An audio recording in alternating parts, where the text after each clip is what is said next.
नमस्कार दोस्तों आज फिर हम एक नया विषय आपके समक्ष शेयर करेंगे। जो आज का टॉपिक रहेगा वो रहेगा कि कैसे हम पता कर सकते हैं कि किसी जातक को या किसी बच्चे को ब्रेन से रिलेटेड समस्याएं आ रही हैं, जैसे कि पागलपन होना या ब्रेन का सही तरीके से काम ना करना, मूड का स्विंग होना। ये सब चीज़ें जो ब्रेन से रिलेटेड होंगी उसको हम चार्ट की मदद से कैसे देख सकते हैं एस्ट्रोलॉजी की सहायता लेकर। तो आज कुछ मैं आपको सूत्र बताऊंगा, उस सूत्र के हेल्प से आप लोग भी खुद से इसको सीख पाएंगे और बड़ी इजी तरीके से बताने का प्रयास करूंगा। दोस्तों, जब भी हम ब्रेन से रिलेटेड बात करते हैं तो उसके लिए हमें किन किन चीज़ों का हमें ध्यान में रखना है। सबसे पहले हम क्या बात करेंगे, क्या स्टडी करना पड़ेगा हमें। सबसे पहले उस जातक का हमें कुंडली का फर्स्ट हाउस और फर्स्ट हाउस के स्वामी को पढ़ना है। तो कुंडली के लगन भाव को और लगन भाव के स्वामी को।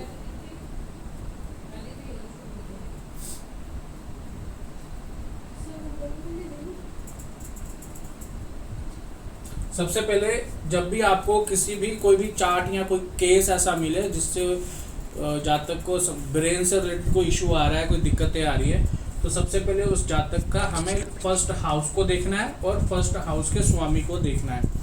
जैसे इस एग्जांपल के चार्ट पे आप देखो, फर्स्ट हाउस में मिथुन राशि आ रही है, तो देखना है कि फर्स्ट हाउस में कोई पाप प्रभाव तो नहीं है। दूसरे राशि के साथ क्या देखना है कि जो फर्स्ट हाउस जैसे मिथुन राशि है, इसके जो लग्नेश बने वो मरकरी बने, तो मरकरी पर कोई पाप प्रभाव तो नहीं है। तो इस प्रकार से हमें स्टडी करना है। दूसरे नंबर पर दोस्तों हम क्या स्टडी करेंगे,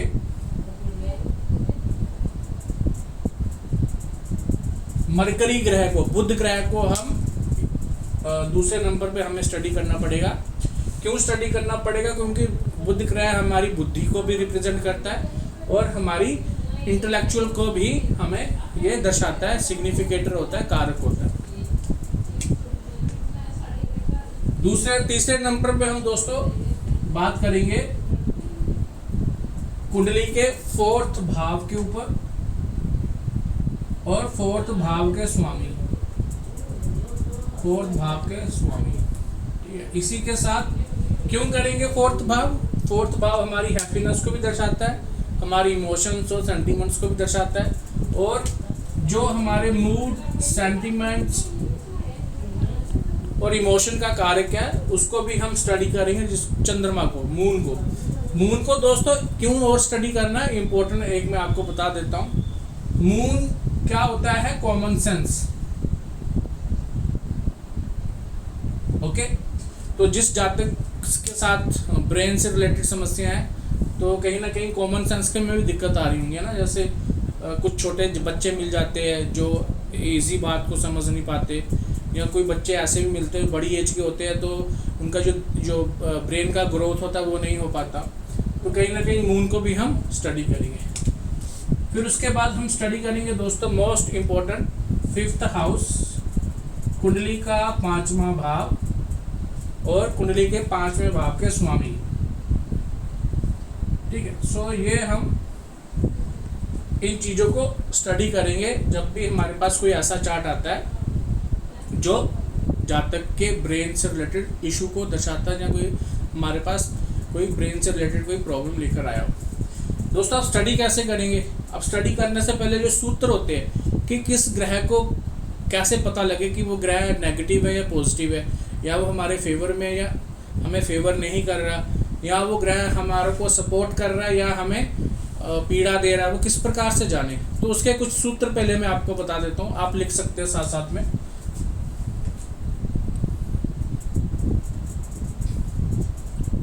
दोस्तों, जो ग्रह हमारे सपोर्ट करेंगे, जो हमारी फेवर करेंगे, उनको पहचानने की जो निशानियां होती है, सबसे पहले वो लिखिए, जो प्लैनेट अपने ही साइन में बैठा हो, ऑन साइन मतलब अपनी राशि में बैठा हो, मतलब उसका मतलब उसके पास बल है, वो सपोर्ट करेगा। ठीक है, ये पॉजिटिव मैंने बना दिया है, मतलब ये पॉजिटिव है।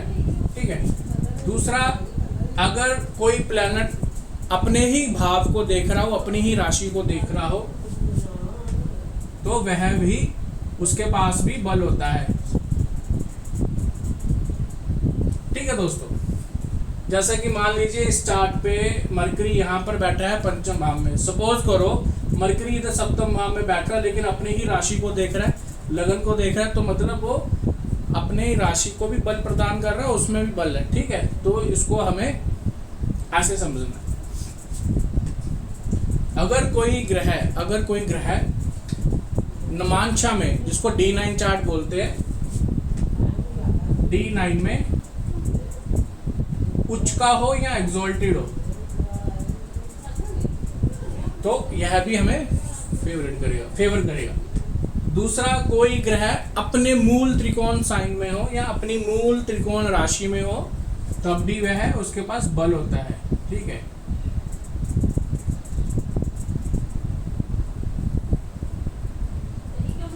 और कैसे जान सकते हैं उसको देखिए कि वह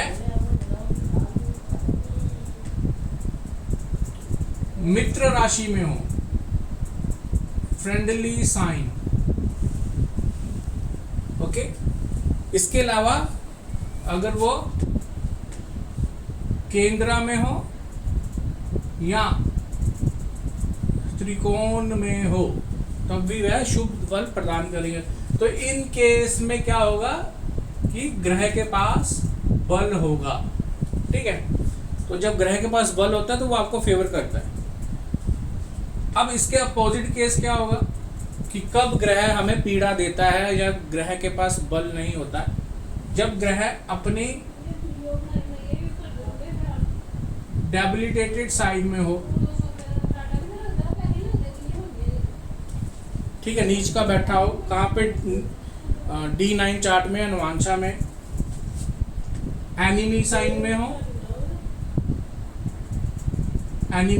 शत्रु राशि में बैठा हो, कुंडली के 6ठे या 8वें भाव में हो, तब भी ये हमारा को पीड़ा देगा, पीड़ा का कारण बन सकता है यह ग्रह। इसके बाद तिथि शून्य में हो, तिथि शून्य राशि में हो या तिथि शून्य राशि के स्वामी हो, तो दोनों केसों में यह ग्रह का बल घटता है, पीड़ा का कारण बनता है वह ग्रह। तो यह कुछ मैंने सूत्र आपको यहाँ पर बताने का प्रयास किया। तो आइए अब आगे चलते हैं। अब हम डिस्कस करेंगे। सपोज ये मैंने आपके लिए एक उदाहरण चार्ट रखा है, ऐसे कई सारे चार्ट आएंगे आपके जीवन में। तो हर चार्ट डिफरेंट होता है, हर चार्ट में बहुत सारे कॉम्बिनेशन होते हैं। तो थोड़े से जैसे कि जो मैंने स्टेप लिखे हैं, इनको थोड़ा अप्लाई करके देखेंगे कि कहाँ कहाँ इफेक्ट आ रहा है। तो दोस्तों, जब भी मैंने क्या बोला है कि सबसे पहले हम लगन भाव को, मतलब फर्स्ट हाउस को स्टडी करेंगे कि फर्स्ट हाउस में किसी पापक ग्रह की दृष्टि तो नहीं है, या फर्स्ट हाउस के स्वामी पर कोई पापक ग्रह की दृष्टि नहीं है। तो यहाँ से देखने में तो बहुत अच्छा लग रहा है कि लगन से दशम भाव में गुरु बैठे हैं। ठीक है, लेकिन अब ये देखिए, गुरु पर मरकरी इसके लग्नेश है। मरकरी को आप देखिए, ये जो मरकरी है इसके पीछे मंगल भी है, इसके आगे शनि केतु भी है। तो मतलब जो लग्नेश है वह पाप कत्री में आ गए, तो मतलब पापक प्रभाव पड़ा। ठीक है, दूसरा मैंने बोला था मरकरी को स्टडी करना, तो इस केस में स्टार्ट में क्या है, लग्नेश, लगन और जो मरकरी है एक ही ग्रह बनता है। तो मरकरी यहाँ पर पाप कत्री में आ गए। दूसरा हम फोर्थ भाव को स्टडी करेंगे। फोर्थ भाव देखिए, यहाँ पर सूर्य और मंगल बैठे हैं, तो कहीं ना कहीं मैलिफिक इफेक्ट आ रहा है। तो फोर्थ भाव में भी प्रॉब्लम है। फोर्थ भाव के स्वामी बुध अगेन मरकरी बन जाते हैं, तो मरकरी ऑलरेडी क्या है, पाप कत्री में है। तो ये जो 2 पॉइंट, ये जो 3 पॉइंट है, ये 3 पॉइंट हमने पहले पढ़े, स्टडी किए। तीनों में हमें नेगेटिव चीजें मिली, तो 3 नेगेटिव के साइन बना लो। चंद्रमा देखो, तो चंद्रमा देखिए शनि की राशि में बैठा है, तो कहीं ना कहीं शत्रु राशि में बैठा है, तो माइनस का एक और निशान बना लो, लेकिन त्रिकोण में बैठा है तो 1 प्लस कर दो। ठीक है, अब फिफ्थ भाव और फिफ्थ भाव का स्वामी, फिफ्थ भाव का स्वामी शुक्र देव है, जो कहाँ बैठे हैं, सूर्य की राशि में बैठे हैं, तीसरे भाव में बैठे हैं। ठीक है। इसी प्रकार से पंचम भाव भी पाप कर्त्री में आ रहा है। इसी के साथ चंद्रमा जो हम स्टडी कर रहे थे, चंद्रमा वो शनि और केतु के केंद्र में है, तो यह भी पॉजिटिव आ गया, और सॉरी नेगेटिव पॉइंट है कि शनि केतु के केंद्र में है। इसी प्रकार से पंचम भाव का स्वामी यह भी देखिए इसके दशम में राहु है, और अगर हम देखें तो राहु से केंद्र में शुक्र है, तो यह भी हमारा माइनस पॉइंट बन जाता है। तो हमें सिर्फ एक ही पॉजिटिव पॉइंट मिला, लेकिन बहुत सारे नेगेटिव के साथ। तो हम कह सकते हैं कि इस केस में जिस भी जातक या बच्चे का चार्ट है उसको कहीं ना कहीं ब्रेन से रिलेटेड इशू मिलेगा। अब आप देखिए कितने पॉइंट मैक्सिमम आपको पॉजिटिव मिलते हैं, कितने पॉइंट मैक्सिमम आपको नेगेटिव मिलते हैं। तो इस केस में तो हमें एक ही पॉजिटिव पॉइंट मिला, लेकिन बहुत सारे नेगेटिव मिले, तो यहाँ पर श्योर और कंफर्म हो जाता है कहीं ना कहीं यहाँ पर हमारे पास ब्रेन से रिलेटेड समस्या है। यहाँ इस डॉक्टर को इस चार्ट में मैंने आपको बताने का प्रयास किया। ये कुछ एक उदाहरण का चार्ट लिया मैंने, लेकिन आप इसी स्टेप को फॉलो करिए। इसी स्टेप में आपको कहीं ना कहीं आपको समस्याएं आपको मिल जाएंगी, और हर चीज़ को स्टडी करते समय उसको प्लस और पॉजिटिव साइन बनाए कि कितने नेगेटिव साइन मिल रहे हैं, कितने पॉजिटिव साइन मिल रहे हैं। तो इस प्रकार से इस सूत्र को आप लिख सकते हैं, इसको इस वीडियो को दोबारा से अच्छे से समझ सकते हैं। यहाँ पर मैंने कुछ कॉमन पॉइंट बता दिए कि किस प्रकार से ग्रह को देखें कि नेगेटिव और पॉजिटिव है। तो इस प्रकार से मैंने आज का ये विषय आपके समक्ष रखा है। अगर आपको आज का टॉपिक अच्छा लगा है, आप इस चैनल को पसंद करते हो, तो आप इसको सब्सक्राइब, लाइक और शेयर अवश्य करें।